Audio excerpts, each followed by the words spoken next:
Well, guys, I'm officially 20. You know what that means? It's time for the Tinkerbell movie ranking. Well, the ranking video of all the Tinkerbell movies, which is a part of the Disney Fairies franchise. Yeah, I might get clowned for even doing a video like this. Because I'm 20 talking about movies like these. But hey, I think maybe it's a perfect time to celebrate being 20 by doing this. Because, well, I'm going to celebrate being 22 ways. For this video and a Q&A stream.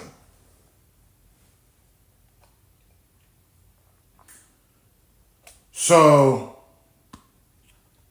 I'm going to be answering questions on that stream. That will happen at sometime at like 6 or something. No. I think 4 or something. I think 4 p.m. or 3 p.m. might be a better time. 6 seems a bit too late. But hey, if you guys have any questions, either leave them in the comments below and I'll try to scroll over the comments somewhere, or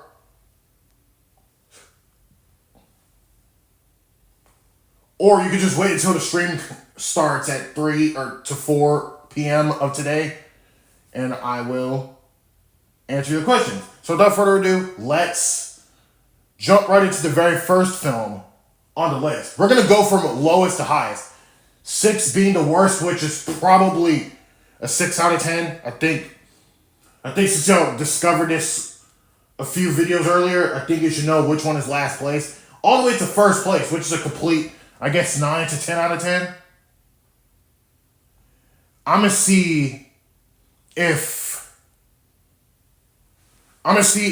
like those flaws are enough. Or at least if those qualities are enough to like subtract some points. But if they're not, I will keep it a 10. But if the flaws are enough, then it'll be subtracted down to a 9. So let's get into the 6th place movie.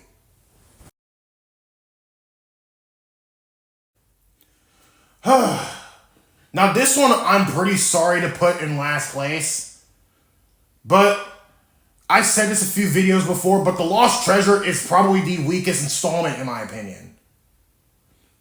Yeah, and for so many reasons. This one had probably far more flaws than every other film. Well, what are the flaws, you might ask? Well, our titular star herself is pretty annoying. Because every time something bad happened to Tink, she often lashed out at someone else instead of just blaming herself, who was actually the responsibility for everything bad happening to her. Like the sculpture literally broke and she blamed Terrence for it, which was really annoying. Because it didn't even come remotely close to Terrence's fault for it. And like one time she wished for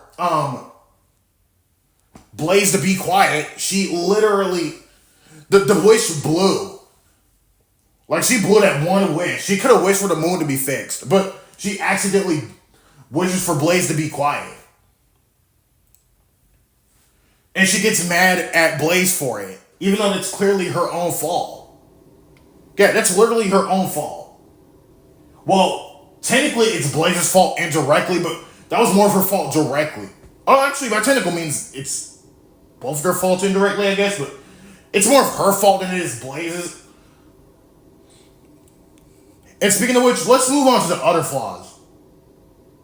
I saw even the Loathsome characters wiki themselves that said that she was terrible.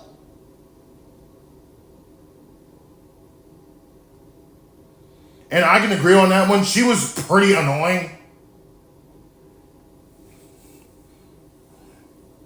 Anyway, finally we can move on to the next flaws. I should have scripted this out because I'm starting all over the place. But, oh yeah, the other flaws. The other side characters from the original film are way less important here. At least Terrence was important here. Like, he only had, like, I think a few seconds of screen time at most, or probably a minute or something. I swear, a minute of screen time is a bit too low. But hey, at least Terrence got something here. At least he was likable. At least there was that going for it. And the other side characters, like Fairy Mary, Queen Clarion, but like it's obvious they weren't supposed to be important, like by technical means. But I'm referring to like the other five of the main six. Yeah, the main six consists of Tink, Silver Mist, Iridessa, Fawn, Rosetta, and Vidya. The latter five didn't even matter at all, and Vidya was just a few cameos. Like, where the hell was the actress playing her? Like, at least the other actresses returned. But yet, they never mattered either. Like, that was just really annoying. No. That was just a bit of wasted things. Like, I feel like Vidya could have just been important here or something. Like, I fine with Terrence being here, but Vidya could have been here as well. Like, she could have said at least one word or something.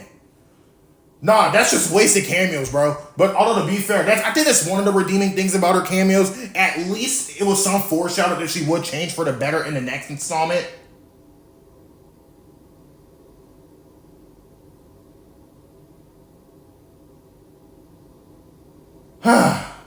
Well, let's move on.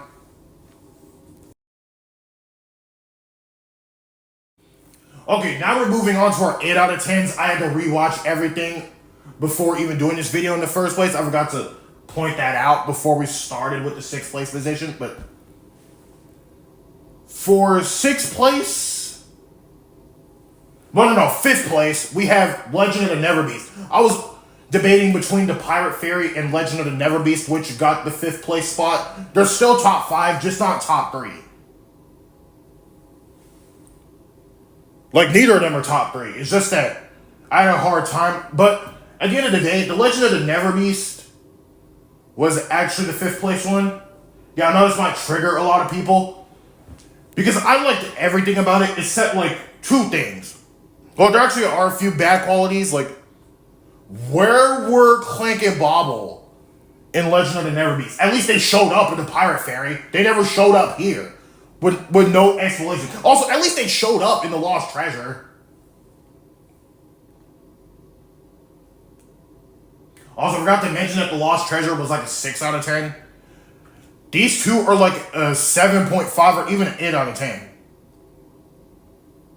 Like I said, they're tied in pretty close to each other.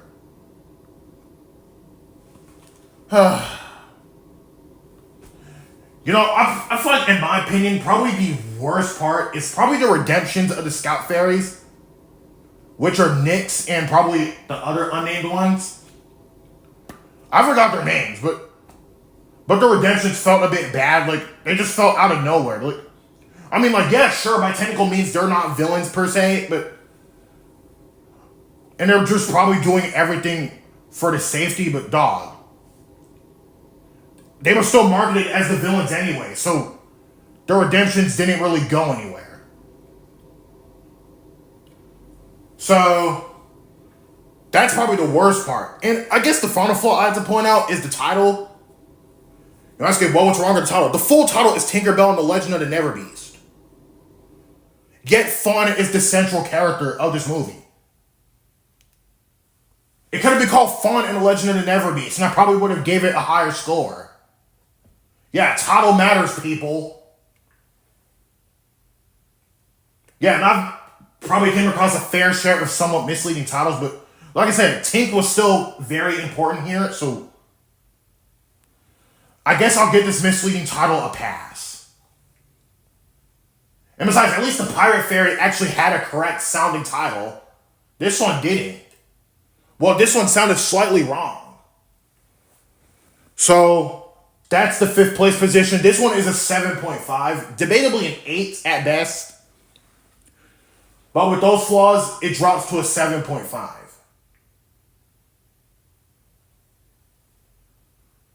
Also, by the way, I might link the tier list of my movies that I watched. Yes, like I said, I will be updating this pretty frequently due to, like, movie releases. So yeah, let's move on to the fourth place position, which is... So for fourth place, I just said it was the Pirate Fairy. This one was relatively fun to watch. But like I said... Wait, what were the flaws again? Yeah, I kind of forgot why this one was an 8 or something. I hardly ever saw flaws with the top 4. Yet I said this was an 8 out of 10 anyway.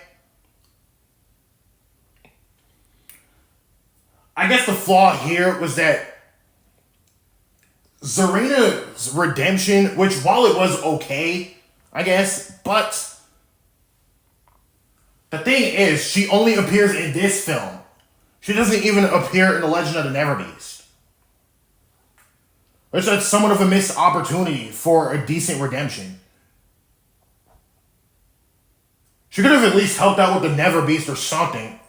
His name was Gruff, but I forgot to point that out in the 5th place section of the video. But like I said, but I'm gonna also point out the good things about it.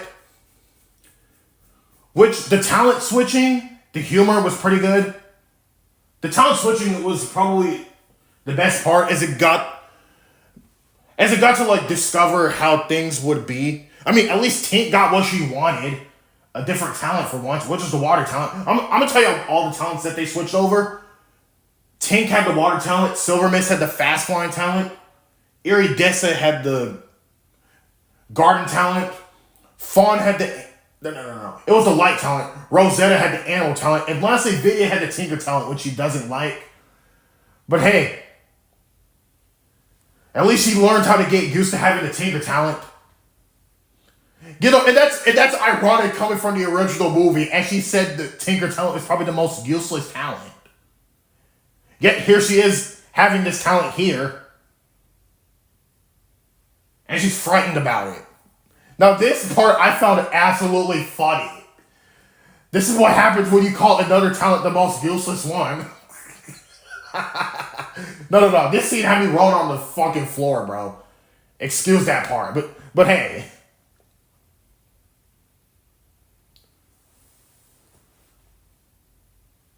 But hey, you learn, you live, you learn. You gotta say, yeah, every talent in Pixie Hollow is pretty useful. Even if you think one is like less good compared to the others, they're still gonna be useful. So, 3rd place.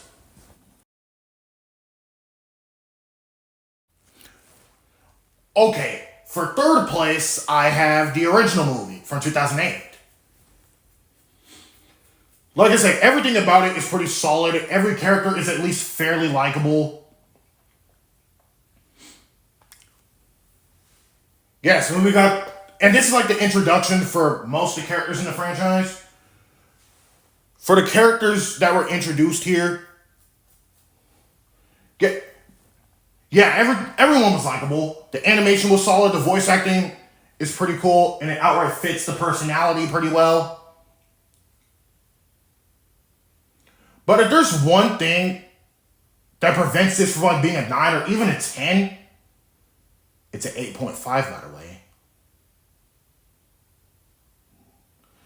Is that even though the viewers aren't really a bad thing, there's one character that wasn't really all that sympathetic in this film that the viewers were siding with. Yeah, I've seen a lot of videos on this on the internet, but even though she's my favorite fairy in this franchise, like, out of those who were in this franchise, like at least introduced here. Yeah, I think I know who I'm talking about. It's this film's main antagonist, Vidya. There's a bit things wrong with Vidya. I don't even think she outright counts as an antagonist. She's literally just a jerk. That's it.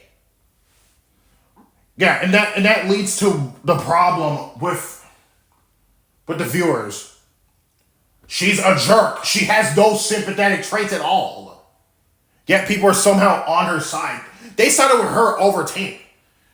Jesus Christ. Like I find this dumb for one single reason. I just said it. I thought the only sympathetic scene that Vidya even had in this film was the Hawk incident. She was brought down this predicament for no reason, but given how much of a jerk she was to Tink in the first place, yeah, I'm not sure if it's a bit of a toss-up on whether I should feel bad or not. But like I said, it's a near-death experience. So I'm leaning more over to feeling somewhat guilty for what happened. Plus, she got laughed at for it. That was literally her only sympathetic scene. Yeah, I get she was being a jerk, but then again, that was still no reason to laugh at her. So yeah, that's her only sympathetic scene. Overall, she wasn't likable outside of this scene. Or at least sympathetic in a way. Like, geez, hop off of her, please, bro. Like, I was never on her side at all. Well, except the Hawk scene. That was the only time I wasn't on Tink's side, but instead on Vidia's side. Plus, her punishment at the end was deserved. Even the Villains Wiki said that Vidia deserved it for being a jerk. Yeah. For how harsh you are towards other people, it's how harsh your punishment's gonna be. Bit of a life lesson to all of you taking your side in this movie. Anyways, let's move on to second place.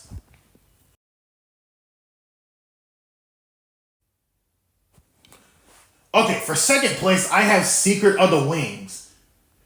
Now, this one is a 9 out of 10. I kind of forgot the flaw in this one, but it's a 9. No. Not even a 9. A 9.5, actually.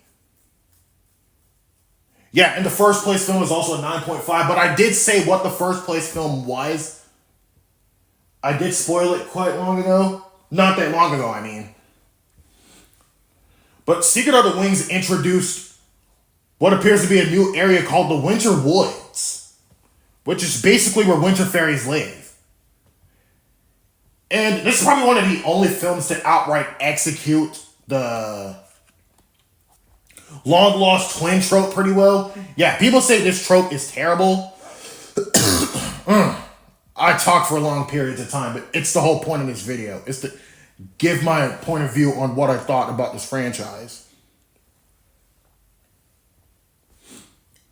So the long lost twin character is Periwinkle, who's supposed to be the long lost sister, identical twin sister to be precise, of Tinkerbell.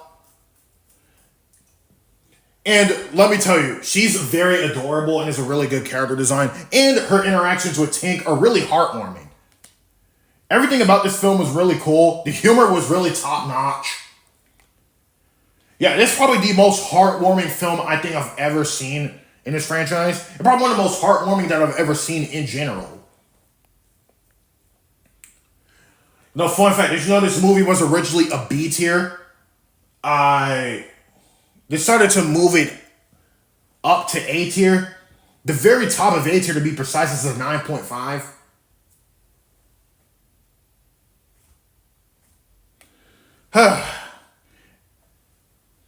And this is probably the first time where love actually happens in a film. Like, genuine love, like a character trying to be in a couple with another. Which, there are two cases of this. The first couple is Queen Clarion and Lord Mallory, which there's a bit of lore between the both of them. Is that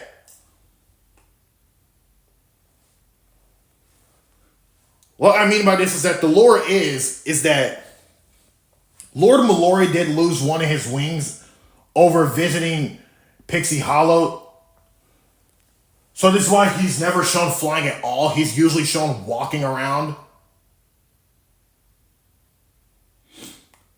And I heard that there might be a book heavily based around the Winter Woods or something.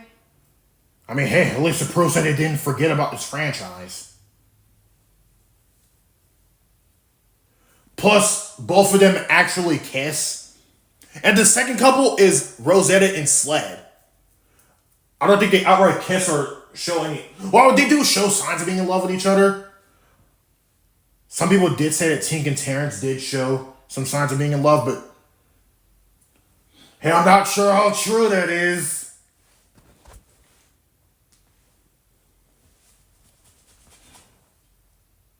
Everyone else is fairly likable, and I love the winter outfits that the main six and every other character goes through.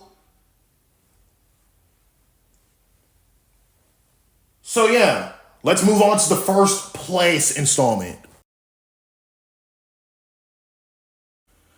Yep. It's finally time for the first place installment.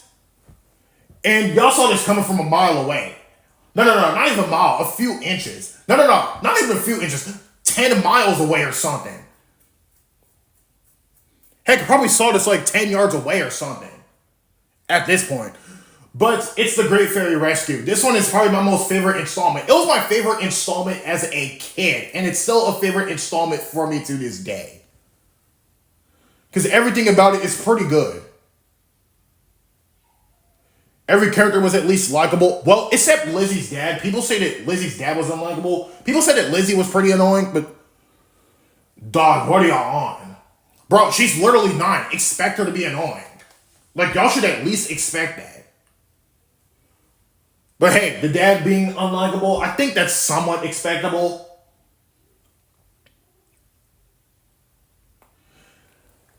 Like I said, everything about it was cool. The animation, the voice acting, the humor. At least Vidya's actress returned. And speaking of her, bro, Vidya goes through some insane development and a pretty solid redemption. You know, I don't even get why this isn't an example of a good redemption. Because at least her punishment was pretty torturous to put up with at the end of the original film, and it was pretty deserving. And here she is becoming a much nicer and protective person, caring about the safety of others. And at some point, she does actually admit that it's her fault that Tink did get captured. And she showed genuine regret for it. So this is what I call a good redemption. Not Darth Vader or Amity's level of good, but still a pretty good redemption, nonetheless. And everyone forgives her for it.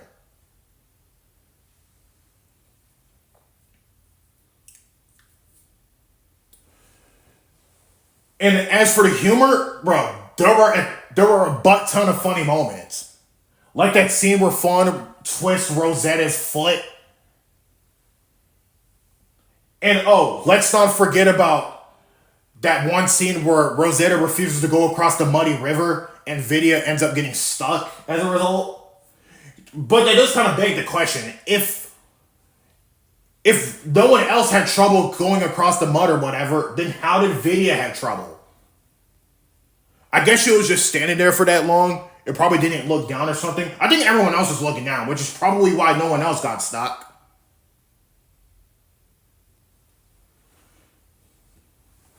And I guess I can address probably the only bad quality. Terrence was not important at all. He was important in The Lost Treasure, which is the last place one. Yet in the first place installment, that's not the case.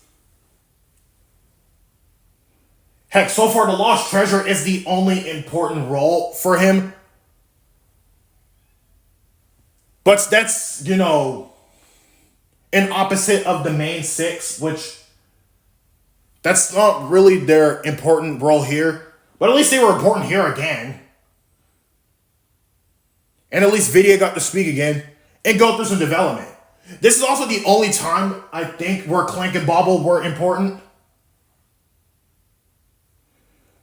Which we'll never get to see that again, but that's not saying much.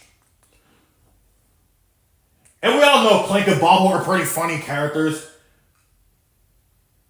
I guess it's not just Vidya that's, targeted off as a funny character. They also did the same for Clank and Bobble.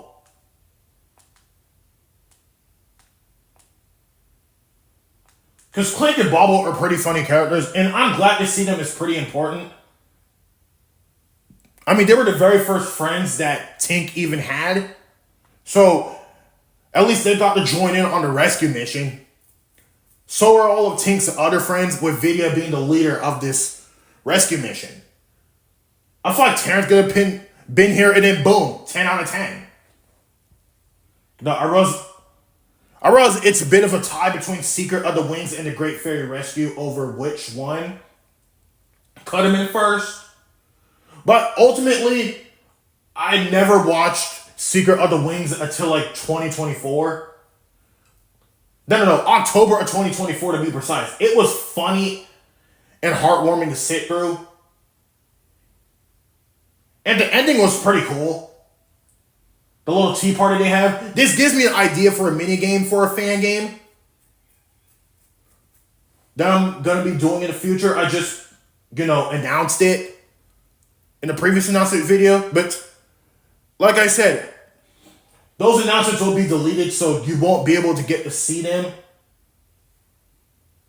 Yeah, they'll be deleted permanently with no way to bring them back. Unless someone is nice enough to outright bring back these videos on their own channel. And if you're going to re-upload them, please at least credit me. You don't have to ask me to re-upload them. You can do it. Just credit me. Just put my channel name somewhere in your comments or the comment section, or like at least in the description. Because that's the whole point of re-uploading from someone else. You got to give out credit.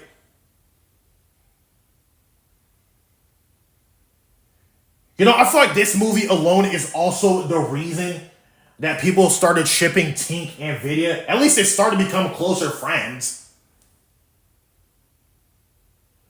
They don't really count as a couple, just really best friends.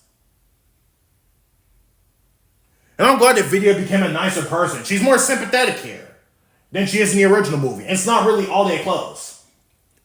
But hey, I think it's going to wrap up the entire list. I didn't count Pixie Hollow Bake Off or the Pixie Hollow games because those were short. Yeah, those are really short in comparison to the other films. So therefore, these can't really count as films at all. More specials, like TV specials. Plus, I don't think I could really find them on Disney Plus, at least where I live. But overall, I think this is pretty fun to do. Let me know what you would rank all 6 films from worst to best. And then I feel like the description might better explain why each film is in their exact position. So, I guess I'll see you guys later. Bye, everyone. And wish me a happy 20th birthday in the comments while you're at it. Because it's exactly the reason I even did this video. It's because I was turning 20 today.